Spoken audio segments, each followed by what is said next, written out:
AI আসার পর থেকে অনেকেরই জিমেইল অ্যাকাউন্ট হ্যাক হচ্ছে। আপনি যদি আপনার জিমেইল অ্যাকাউন্টে এই 4টি সেটিং যদি আপনি করে রাখেন তাহলে সারা জীবনের জন্য আপনি কিন্তু সুরক্ষিত থাকবেন। কি এমন 4টি সেটিং চলুন আপনাদেরকে দেখিয়ে দিচ্ছি। সর্বপ্রথম আপনি চলে আসবেন আপনার জিমেইল অ্যাপসে। সো জিমেইল অ্যাপসে আসার পর এখান থেকে অপর দিক থেকে এই যে প্রোফাইলে একটা ক্লিক করবেন। প্রোফাইলে ক্লিক করার পর এখান থেকে আপনি ম্যানেজ ইওর গুগল অ্যাকাউন্ট এই অপশনে ক্লিক করবেন। সো এই অপশনে ক্লিক করার পর এখান থেকে আপনি নিচের দিক থেকে একটা অপশন দেখতে পাবেন যে সিকিউরিটি এন্ড লগইন নামে একটা অপশন আছে। জাস্ট এই অপশনে একটা ক্লিক করবেন। ক্লিক করার পর এখান থেকে আপনি নিচের দিকে আসবেন। সো নিচের দিকে আসলে এই জায়গায় আপনি দেখতে পাবেন যে 2 স্টেপ ভেরিফিকেশন নামে একটা অপশন আছে। এই অপশনে জাস্ট একটা ক্লিক করবেন। সো এই অপশনে ক্লিক করার পর এখন আপনাদের সামনে ঠিক এরকম একটা এন্টার পেজ কিন্তু চলে আসবে। এখান থেকে এড ফোন নাম্বার এই অপশনে একটা ক্লিক করবেন। ক্লিক করার পর এই জায়গায় আপনাকে কান্ট্রি সিলেক্ট করতে হবে, এই জায়গায় আপনাকে নাম্বার দিতে হবে, ঠিক আছে। সো এখান থেকে আমি এই অপশনে ক্লিক করে দিলাম। ক্লিক করে দেওয়ার পর এখন আমি এখান থেকে কান্ট্রিটা সিলেক্ট করে দিচ্ছি, যেহেতু আমি বাংলাদেশ, এখান থেকে আমি বাংলাদেশ দিয়ে দিলাম। বাংলাদেশ দিয়ে দেওয়ার পর এখান থেকে আমি আমার নাম্বারটা দিয়ে দিই। নাম্বারটা দিয়ে দেওয়ার পর এখান থেকে নেক্সটে ক্লিক করবেন। সো নেক্সটে ক্লিক করার পর এটাকে আপনারা সেভ করবেন। সেভ করার পর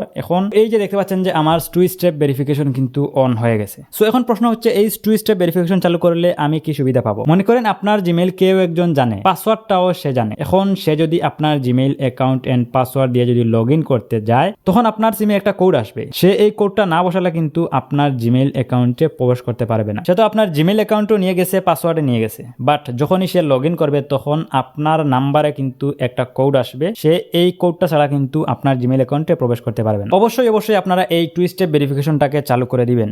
এতে আপনার জিমেইল অ্যাকাউন্ট হ্যাক হওয়ার সম্ভাবনা কিন্তু একদমই কমে যাবে। ওকে, তো এই গেল আমাদের প্রথম সেটিং। সো এবার দ্বিতীয় সেটিংটি অন করার জন্য এখান থেকে আপনি বেরিয়ে চলে আসবেন। বেরিয়ে চলে আসার পর আমি শুরু থেকে দেখাই, এখান থেকে আমি আবারও জিমেইলে চলে আসলাম। সো জিমেইলে আসার পর এখান থেকে এই যে প্রোফাইল আইকনে একটা ক্লিক করে দিলাম। ক্লিক করে দেওয়ার পর এখান থেকে ম্যানেজ ইওর গুগল অ্যাকাউন্ট এই অপশনে চলে আসলাম। আসার পর এখান থেকে সিকিউরিটি এন্ড সাইন ইন এই অপশনে ক্লিক করে দিলাম। সো এই অপশনে ক্লিক করে দেওয়ার পর এখান থেকে আপনি একটা অপশন দেখতে পাবেন যে সিকিউরিটি কোড, এই অপশনে জাস্ট একটা ক্লিক করবেন। ক্লিক করার পর আপনার ফোনের পিন চাইতে পারে, আপনি পিনটা দিবেন। প্যাটার্ন সেট করা থাকলে প্যাটার্নটা দিবেন, দিয়ে কনফার্ম করবেন। কনফার্ম করে দেওয়ার পর এখন আপনাদের সামনে কিছু কোড শো করবে, 2টা কোড শো করবে। এই 2টা কোড আপনি লিখে রাখবেন অথবা স্ক্রিনশট নিয়ে রাখবেন। এই কোড 2টা লিখে রাখলে কি হবে, অনেকেরই দেখা যায় যে 2 স্টেপ ভেরিফিকেশন চালু করার পর সিমে কোড আসে না। ইদানিং এই সমস্যাটা সবার সাথেই কিন্তু হচ্ছে, 2 স্টেপ ভেরিফিকেশন করার পর কিন্তু সিমে কোড আসতেছে না। সো যখনই আপনার সিমে কোনো কোড আসবে না তখনই আপনি এই কোডগুলা দিয়ে আপনার অ্যাকাউন্টে কিন্তু আপনি প্রবেশ করতে পারবেন, ঠিক আছে। সো এই গেল আমাদের 2 নম্বর সেটিং। সো এবার 3 নম্বর সেটিং করার জন্য এখান থেকে আবারও বেরিয়ে চলে আসবো। বেরিয়ে চলে আসার পর আবারও জিমেইলে আসবো, প্রোফাইলে আসবো, ম্যানেজ ইওর গুগল অ্যাকাউন্ট এই অপশনে আসবো। আসার পর এখান থেকে সিকিউরিটি এন্ড সাইন ইন এই অপশনে আসবো। সো এই অপশনে আসার পর এখান থেকে আপনি একটা অপশন দেখতে পাবেন যে এই যে রিকভারি ফোন, এই অপশনে ক্লিক করবেন। ক্লিক করার পর এই জায়গায় আপনি একটা নাম্বার দিয়ে দিবেন। এতে করে কি হবে, আপনার জিমেইল অ্যাকাউন্টে যদি কোনো সমস্যা হয়, কোনো প্রবলেম হয়, তাহলে কিন্তু আপনি এই নাম্বারের সাহায্যে কিন্তু আপনি রিকভারি করতে পারবেন, ঠিক আছে। সো এখান থেকে বেঁকে চলে আসবেন। বেঁকে চলে আসার পর এখান থেকে আবারও আপনারা এই যে রিকভারি মেইল, এই জায়গায় আপনি একটা মেইল সিলেক্ট করে দিবেন। সো এইগুলো অ্যাড করা একদম ইজি। এখান থেকে অ্যাড রিকভারি ইমেইল এই অপশনে ক্লিক করবেন। ক্লিক করার পর আপনি আপনার ইমেইল অ্যাড্রেসটা সিলেক্ট করবেন। সিলেক্ট করার পর আপনি নেক্সটে ক্লিক করবেন। নেক্সটে ক্লিক করার পর আপনার মেইলে একটা কোড যাবে, ওই কোডটা আপনি এখানে বসাবেন। বসানোর পর নেক্সট করবেন, তাহলে কিন্তু আপনার মেইলটা যুক্ত হয়ে যাবে, ঠিক আছে। সো এই গেল আমাদের 3 নম্বর সেটিং। সো এবার 4 নম্বর সেটিং করার জন্য এখান থেকে আপনি বেরিয়ে চলে আসবেন। সো বেরিয়ে চলে আসার পর এখান থেকে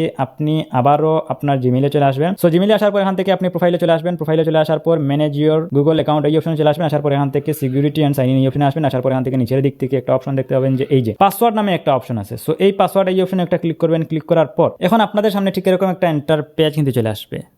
সো এই জায়গায় আপনি একটা নতুন পাসওয়ার্ড দিবেন, একটা স্ট্রং পাসওয়ার্ড দিবেন। আগের যেই পাসওয়ার্ডটা ছিল ওই পাসওয়ার্ডটা আপনি চেঞ্জ করে এখান থেকে নতুন করে একটা স্ট্রং পাসওয়ার্ড দিবেন। এক্ষেত্রে কিছু ক্যাপিটাল লেটার, কিছু স্মল লেটার, কিছু নাম্বার দিবেন, কিছু বিভিন্ন সংখ্যা দিবেন। সংখ্যা দিয়ে একটা স্ট্রং পাসওয়ার্ড দিবেন। দিয়ে এখান থেকে চেঞ্জ পাসওয়ার্ড এই অপশনে ক্লিক করবেন। ক্লিক করার পর আবারও আপনি চেঞ্জ পাসওয়ার্ডে ক্লিক করবেন, তাহলে কিন্তু আপনার পাসওয়ার্ডটি চেঞ্জ হয়ে যাবে। ওকে, এই 4টি সেটিং যদি আপনি আপনার জিমেইল অ্যাকাউন্টে করে রাখেন তাহলে আপনার জিমেইল অ্যাকাউন্ট সম্পূর্ণ সুরক্ষিত। সো ভিডিওটি যদি ভালো লেগে থাকে ভিডিওটিতে একটি লাইক করবেন, কমেন্ট করবেন, চ্যানেলে নতুন হলে সাবস্ক্রাইব করবেন। আজকের মতো আমি মিজান এখানে বিদায় নিচ্ছি। দেখা হবে নেক্সট ভিডিওতে। আল্লাহ হাফিজ।